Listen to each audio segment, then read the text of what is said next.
저희가 지난주부터 예수님의 비유에 대한 이야기를 이제 생각하고 있는데, 오늘 전해드리는 수로보니게 여인의 이야기는 사실 비유 이야기는 아닙니다. 실제적인 사건이었습니다.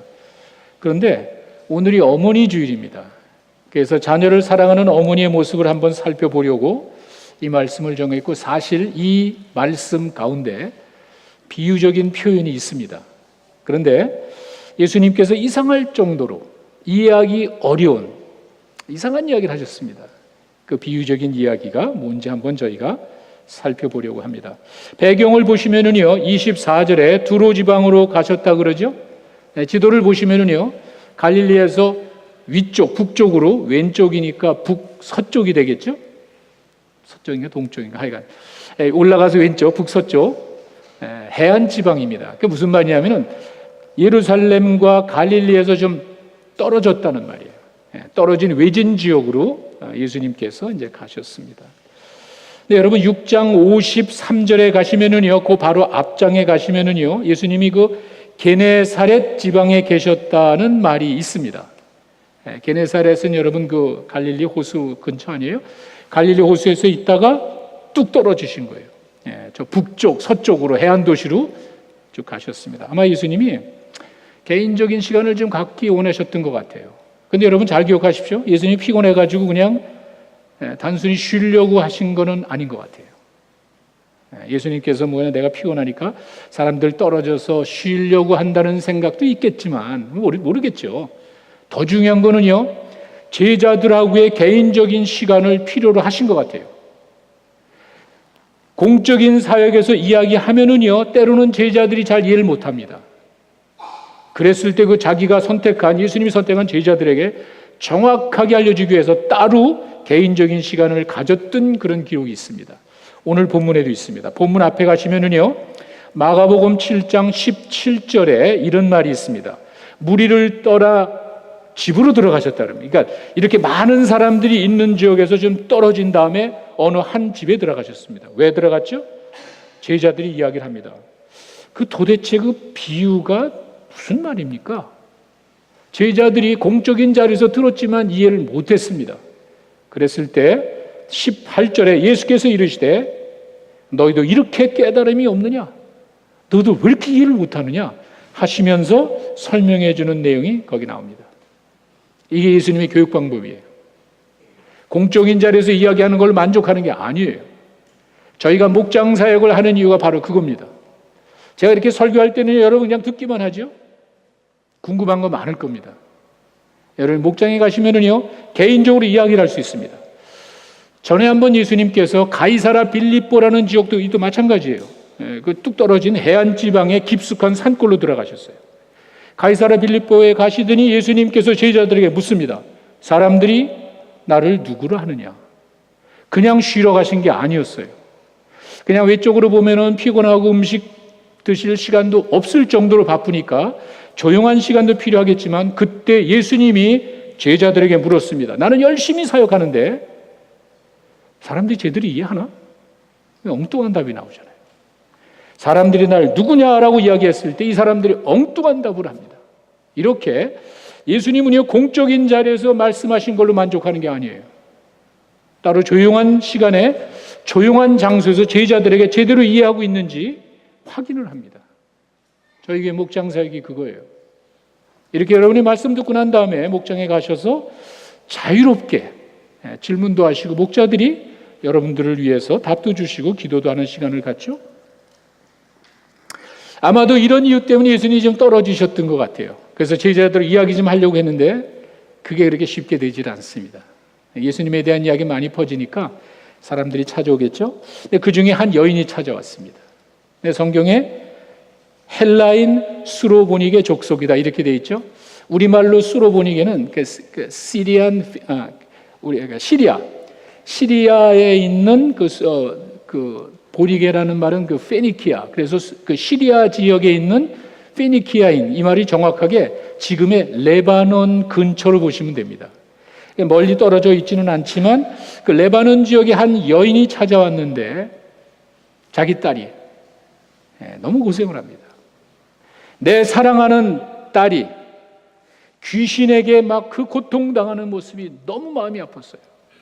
딸을 위해서 뭐 어떻게 해야 되는데 이 사람은 이방인이라 예수님을 잘 모릅니다. 그래서 소문을 들었어요. 저 사람이 대단한 것 같아. 유대인의 왕이라 그러고 뭐 기적도 행하고 말씀의 능력이 있고 이 여자는 아무것도 모릅니다. 소문을 듣고 딸을 위해서 내 딸을 고치겠다는 그 생각 하나 가지고 단단히 마음을 먹고 예수님 앞에 나왔어요. 요청합니다. 도와달라고. 근데 예수님의 반응이 예수님의 말씀이 좀 지나칩니다. 지난주에도 제가 이 비유 말씀 전한 이유가 그거라고 그랬죠. 비유적인 용어라고 이야기하지만 상당히 듣기 어색한 아주 기분 나쁜 이야기를 하십니다. 마가복음 7장 27절 오늘 읽어드린 그 내용에 보시면 예수께서 이르시되 자녀로 먼저 배불리 먹게 할지니 자녀의 떡을 취하여 개들에게 주는 게 옳지 않은 거예요. 물론 여러분 다시 말씀드립니다. 비유적인 표현입니다. 문자적으로 해석하면 안 됩니다. 저희는 그냥 개들에게 주는 게 뭐 기분이 나쁘고 그렇지만 꼭 그런 표현은 아닙니다. 제가 항상 강조하듯이 성경이 고대 문서입니다. 우리와 문화가 다르고 언어가 다른 지방에서 기록이 됐기 때문에 절대로 여러분 기분 좋게 여러분이 마음에 맞도록 해석하시면 안 되는 거예요. 배경을 보셔야 되고요. 왜 그런 이야기가 나왔는지 그리고 그 지역이 어떤 지역이고 이 단어가 무슨 뜻인지 이렇게 좀 신중한 해석을 해야지 쉽게 가볍게 성경을 해석해서는 안 됩니다. 이게 비유적인 표현이라는 뭐냐면 이런 해석이 있습니다. 한번 여러분 들어보세요. 예수님이 자녀들에게라고 이야기한 거는 지금 12제자 여기 제자들을 두고 이야기하는 거고 떡이라는 거는 물론 예수님의 사역을 통한 그 유익한 점이 있잖아요. 병도 고치고 뭐 말씀도 배우고 하여튼 그 떡이라는 것은 그 베니핏 예수님을 통한 베니핏으로 보면 되고요. 물론 개들이라는 거는 여인 이방 여인을 두고 이야기한다고 보시면 됩니다. 제가 요거를 조금 다른 말로 여러분 해석을 해드리겠습니다. 지금 예수님께서 제자들을 교육하고 있는데 내 사랑하는 제자들을 교육하고 있는데 내가 이것을 중단하고 다른 사람에게 무슨 기적을 행하는 것이 정상적인 방법은 아니지 않냐 이런 식으로 이야기했다면요 뭐 크게 그렇게 여러분이 기분 나쁘게 생각하지는 않을 겁니다. 근데 여기서 중요한 게 먼저라는 그 단어입니다. 예수님이 분명히 이야기하셨습니다. 자녀를 먼저 배불리 먹는다. 이 말은 무슨 냐면요 나중에 다 주긴 줄 거야. 안 준다는 게 아니에요. 그러나 먼저라는 단어를 썼다는 이게 중요한 거예요. 왜 그런 말을 썼을까? 이 말은요 유대인의 어떠한 그 우선주의를 이야기하는 거지 유대인의 그 탁월성을 이야기하는 게 아니에요. 보통 그렇게 생각합니다. 유대인들이 이방인보다 뛰어나다라고 생각하는데 정확하게 말씀드리면은요 먼저라고 이야기한 그 말의 핵심은요 유대인들을 우선적으로 했다는 것이지 그들이 남들보다 뛰어나다는 말은 아니에요. 뭐 이상하게 될지 모르지만 성경을 많이 아시는 여러분들은 제 말이 뭔지 알 겁니다. 유대인들이 광야에서 살아가는 그 모습을 여러분 기억나시죠?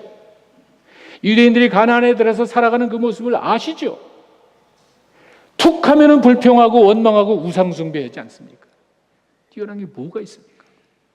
그저 우리가 솔직하게 그 사람 민족 한 사람 한 사람 놓고 봤을 때 그 사람들은요 그거 자체를 자랑할 건 별로 없습니다.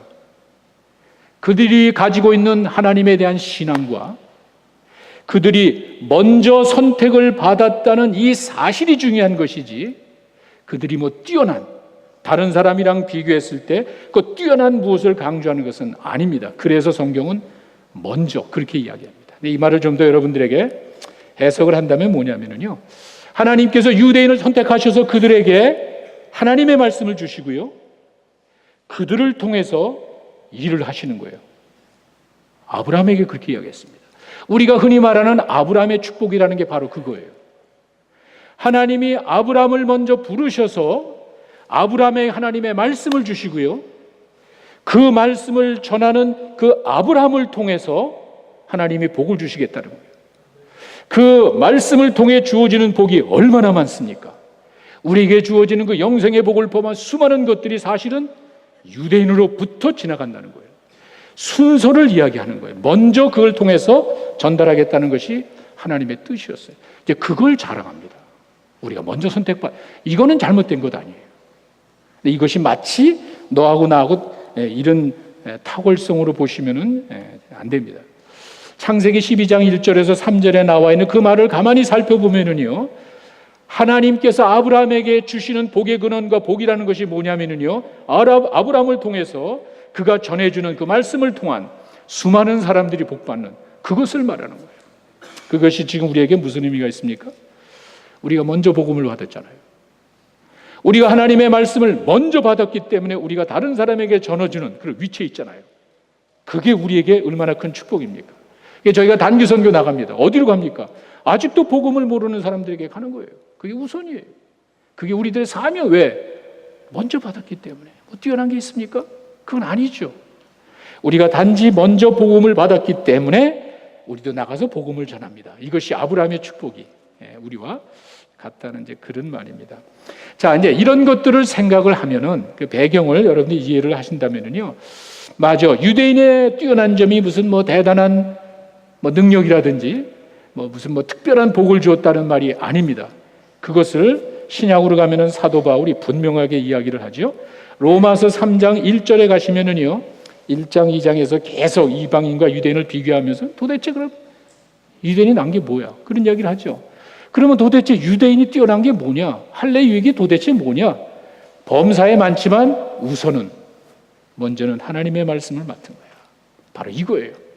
그들이 먼저 하나님의 말씀을 가지고 있는 이것이 뛰어난 것이지, 그들의 무슨 머리가 좋다든지 무슨 성품이 좋다든지 그것을 말하는 게 아닙니다. 여기서 예수님께서 먼저 자녀에게 이야기라고 했을 때 자녀가 뛰어난 그것보다는 그들에게 주어진 우선순위로 여러분이 이해를 하시면 좋습니다. 자, 그런데 여기서 또 한 가지 단어가 개라는 단어입니다. 개라는 단어. 사실 유대인들이 이방인들을 놓고 이야기할 때, 경멸하면서 이야기할 때 개라는 단어를 썼습니다. 사실이에요. 그런데 그 단어가 여기 사용된 게 아니에요. 지금 여기에 나와 있는 단어는 그 유대인들이 이방인을 보면서 이렇게 개같이 취급하는 그 단어가 아니에요. 좀 다릅니다. 더 정확하게 말씀드리면요, 가정에서 사랑받는 애완동물 정도로 보시면 돼요. 그것도 개니까 그 정도로 보시면 됩니다. 그런데 목사님, 그게 다 그거 아닙니까? 어차피 이방인을 개로 여긴 건 마찬가지 아닙니까? 그게 아니죠. 미국에 사시는 여러분들은 아마 잘 아실 겁니다. 미국에서 이렇게 흑인들을 지칭하는 단어가 있습니다. 참 조심스러워 예민한 이제 문제입니다. 근데 아주 나쁜 말이 있어요. 그런 말은 절대로 쓰면 안 됩니다. 그런 말 쓰는 사람이 있습니다. 아주 잘못된 거예요. 저희가 흑인들을 지칭할 때는 아프리칸 아메리칸 그렇게 이야기합니다. 우리는 코리안 아메리칸, 그죠? 우리 종족을 두고 이야기하는 그것이 정중한, 이것이 사실 어떻게 보면은 상당히 상대방을 존중해주는 표현입니다. 우리가 그 잘못된 단어와 아프리칸 아메리칸 단어 천지 차이라는 사실을 잘 압니다. 예수님이 지금 그 표현을 하신 거예요. 그렇게 나쁘게 보시면 안 돼요. 분명히 그들이 이방인과는 다른 건 사실이지만 경멸하듯이 이야기한 것은 아닙니다. 그런데 어쨌거나 이 여인의 반응이 아주 인상적입니다. 그런 이야기를 들었음에도 불구하고 어쨌거나 하여튼 기분이 나쁠 텐데 이 여인은 바로 답을 합니다. Yes, Lord. 맞습니다. 무슨 말이죠? 인정하는 거예요. 나는 그런 존재입니다. 예수님이 아마 깜짝 놀랐을 거예요. 사실 좀 기분 나쁘죠. 첫째는요, 내가 요구한 것이 거절당했습니다. 내가 그 자녀를, 내 딸을 위해서 그냥 정성껏 와가지고 막 매달리면서 강구했는데 예수님이 안 들어줬습니다. 그리고는 기껏 이야기한다는 것이 이렇게 차갑고 모욕적인 이야기를 할 수 있습니까? 기분 나쁘잖아요? 때로 감정적이라면 그냥 그만두고 말지. 어떻게 그렇게까지 이야기를 합니까? 그럴 수도 있다는 거예요. 근데 이 여인은 그렇게 하지 않고 맞습니다. 예수님께서 이제 감탄을 하시는데 이 말을 마태복음에 보면은요, 구체적으로 그 여인의 믿음을 칭찬해요. 마태복음 15장 28절에 똑같은 내용이 나옵니다. 마태복음 15장 28절에는요, 이에 예수께서 대답하여 이르시되 여자여, 내 믿음이 대단하다. 그렇게 표현했어요. 이 마가복음에는 나와 있지만 예수님은 분명히 여인의 그런 모습을 보더니 너 믿음이 다르다. 이렇게 이야기를 하시면서 가, 네 딸이 다 귀신의 병을 고쳤어. 이렇게 이야기해서 정말 가보니까 다 낫습니다. 그 이야기. 저는요, 이 여인의 수로보니게 여인의 이야기를 통해서 예수님의 칭찬 듣고 기적을 맛보는 그 믿음이 어떤 것인지 궁금하지 않아요? 자, 이방 여인으로서 제대로 지식도 없지만 예수님이 깜짝 놀랄 그 믿음을 가지고 있는 그 여인이 예수님의 칭찬을 듣고 내 소원을 이루었습니다. 그 믿음이 어떤 믿음이냐, 그걸 여러분들에게 소개하려고 합니다. 첫째는 시험을 이긴 믿음입니다. 예수님이 보여준 그 차가운 반응, 모욕적인 그러한 자세. 그래도 이 여인은 포기하지 않았습니다. 자기 자존심 내세우지 않았습니다. 근데 제가 이렇게 이야기하면 여러분 별로 이게 느끼지 못할 텐데, 아까 말씀드렸죠? 마태복음에 똑같은 내용이 있습니다. 거기에는 마태가 좀 더 자세하게 기록을 했습니다. 마태복음 15장 23절로 가면은요, 이 여자가 와가지고 막 도와달라고 막 귀찮게 얘기를 하는 그 장면이 나오거든요. 15장 마태복음입니다. 예수는 한 말씀도 하지 않는 거예요. 무슨 말이죠? 여자가 와가지고 아무리 떠드는데 들은 척도 안 하는 거예요. 못 들은 척 하는 거예요. 야, 어떻게 이렇게 무시할 수 있습니까? 그 여자가 자기 딸을 위해서 우리 딸을 좀 살려달라고 막 간구하는데 그 선하신 예수님이 뭐라 그러죠? 쳐다보지도 않아요. 완전 무시하는 거예요. 너무 시끄러워가지고 제자들이 저 사람 좀 그냥 보냈으면 좋겠다고 얘기하죠. 너무 떠드니까 24절에 가면은요, 예수님이 또 한마디 하십니까? 근데 이런 게 마가복음에는 없어요. 마태복음을 같이 보면은 충분히 우리가 이해할 수 있습니다. 그렇게 대답을 안 하다가 하도 귀찮으니까 이 여자를 좀 보내주셔서 하니까 예수님이 기껏 한다는 소리가, 나는 이스라엘 집에 잃어버린 양에는 보냄을 받지 않았어. 너희들 내가 상관할 게 아니야. 여러분 생각해 보세요. 거들떠보지도 않고 못 들은 척하면서 무시하더니 이제 기껏 이야기한다는 거지. 난 너희들 위해서 온 게 아니야. 어떻게 그럴 수 있습니까? 이런 내용을 바라보면 어떻게 여러분 예수님을 따라갈 수가 있습니까? 이 내용만 그냥 저희가 본다면은요, 정말 예수님이 이해할 수가 없는, 이 태도를 이해할 수가 없는 거예요. 그래도 여인은 끝까지 이야기합니다. 그렇게 이야기했을 때 마태복음에 보면은 그 다음 절이죠. 26절에 이제 25절에도 포기하지 않고 막 이야기를 하고 나니까 그 다음에 여자가 그냥 그 얘기를 듣고도 끝까지 도와달라고 하니까 26절에 마가복음에 우리가 지금 읽은 그 내용입니다. 떡을 어떻게 개들에게 줄 수가 있느냐, 그런 이야기를 이제 하십니다. 한번 생각해 보세요. 야, 정말 그 불쌍한 여인이 와가지고 매달려 간구하는데 들은 척도 안 해. 들은 척도 안 해. 예수님이 어떻게 그렇게 무시할 수 있습니까? 그러더니 기껏 이야기하신다는 게 모욕적인 이야기라는 거예요. 난 너희들 위해서 온 게 아니야. 나는 선택받은 이 사람들, 너희들 난 관계도 없어. 그러더니 야, 내가 어떻게 먹을 개한테 주니? 이런 식으로 이야기해요. 한번 생각해 보세요. 굉장히 기분이 나빴을 거예요. 이 정도면은요, 정말 감정이 폭발했을 것 같아요. 안 해주면 그만이지. 왜 그런 이야기를 해? 그렇잖아요? 자기가 싫으면 그만두지. 왜 그렇게 가슴 아프게 내 가슴을 찔러? 모욕적인 그런 이야기를 왜 하냐는 말이에요. 그런데 예수님은 이렇게 의도적으로 이 여인의 믿음을 시험한 거예요. 아까 말씀드렸죠? 마지막에 예수님께서 끝까지 따라오는 그 여인을 보고 야, 너 믿음이 대단하다 그랬습니다. 이게 무슨 말이냐면요, 예수님이 의도적으로 본 거예요. 이 사람이 이방 여인입니다. 제대로 알지도 못합니다. 정말 예수님을 믿고 예수님의 그 주권을 인정하면서 오는 건지, 아니면 자기 목적을 이루기 위해서 온 건지, 내 딸을 병 고치는 목적 하나만 가지고 오는지, 그건 요술쟁이로 보는 거예요. 요술쟁이. 우리가 얼마나 그런 믿음을 갖고 있냐는 말이에요.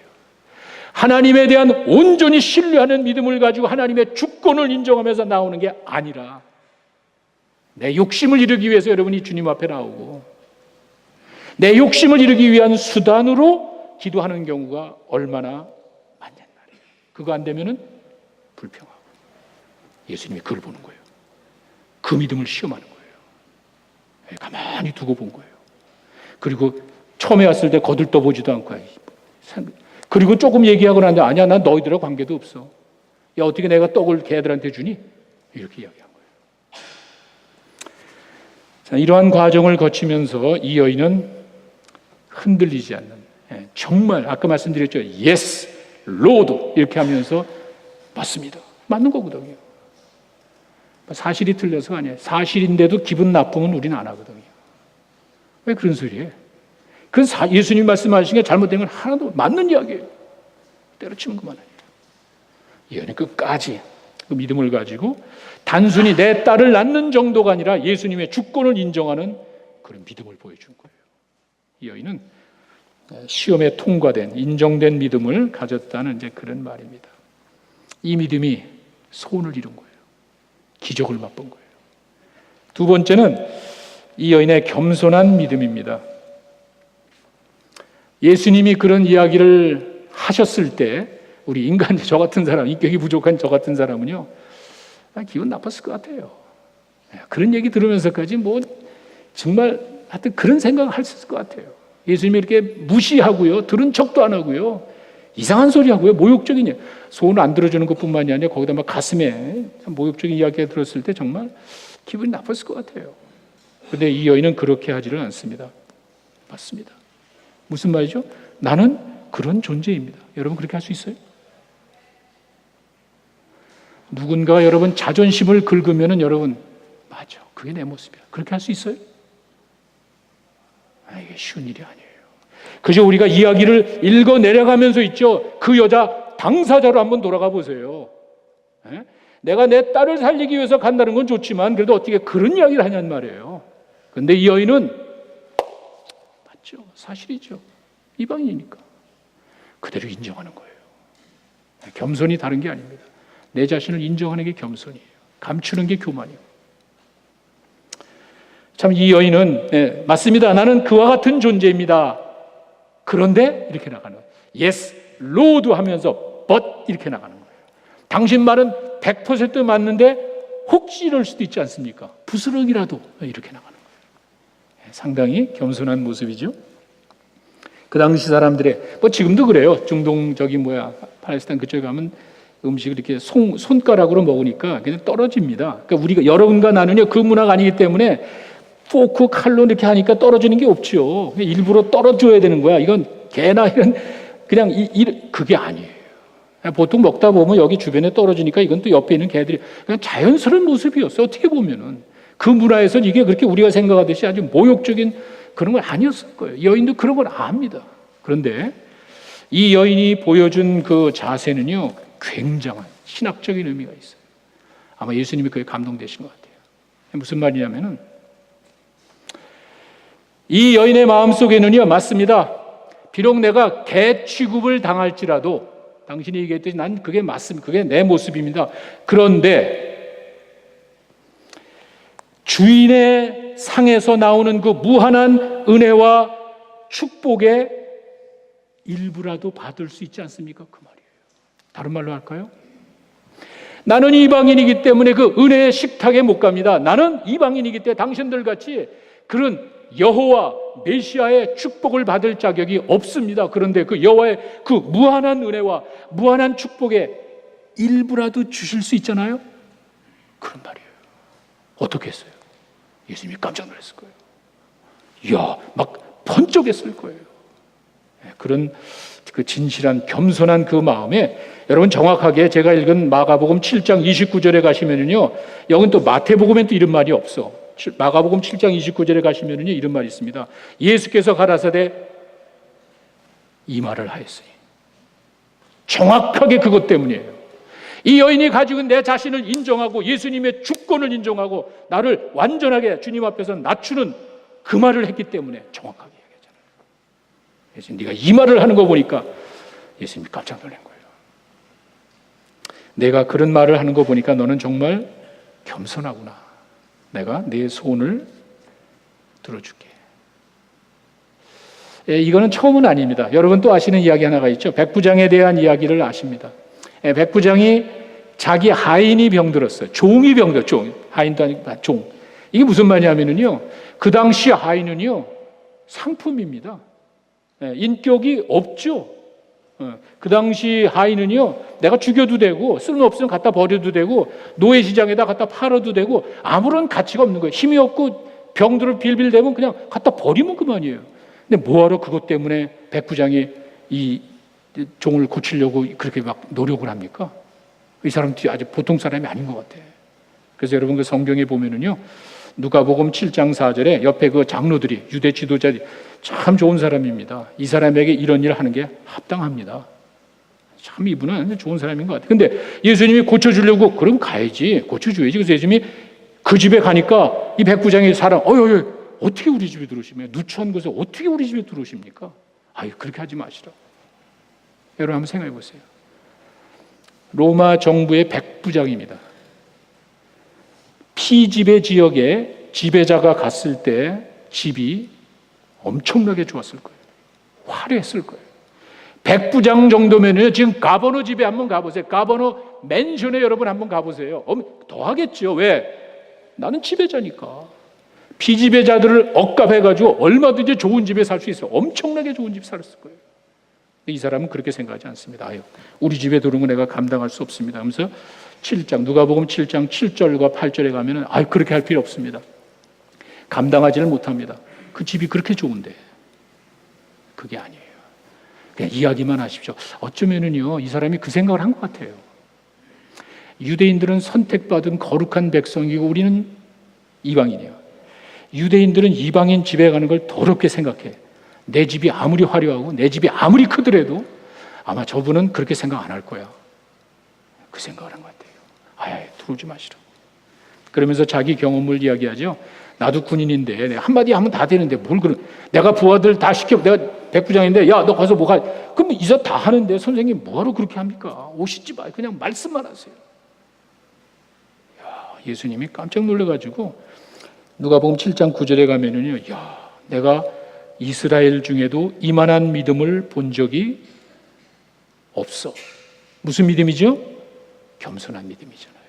얼마든지 백부장이면 당신 이리 와가지고 우리 애 한번 고쳐봐. 너 뭐 잘한다며?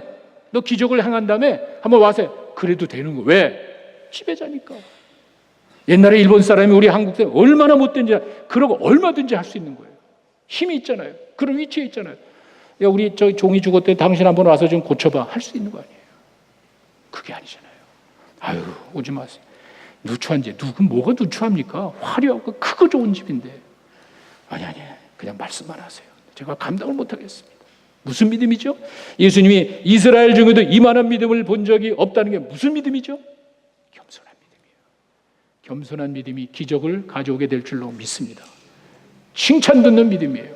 이 여인이 가지고 있는 믿음은요, 시험을 거친 입증된 믿음이었어요. 기적을 가져왔습니다. 이 여인이 가지고 있는 믿음은요, 어떤 상황에도 예수님의 주권을 인정하고 자기 자신을 낮추는 겸손한 믿음이었어요. 칭찬을 들었어요. 사랑하는 성도 여러분, 이 수로보닉의 여인과 같이 입증된 믿음과 겸손한 믿음으로 기적을 맛보며 사시는 여러분 되시기를 간절히 축원합니다. 기도하겠습니다. 아버지 하나님, 부족하지만 저희들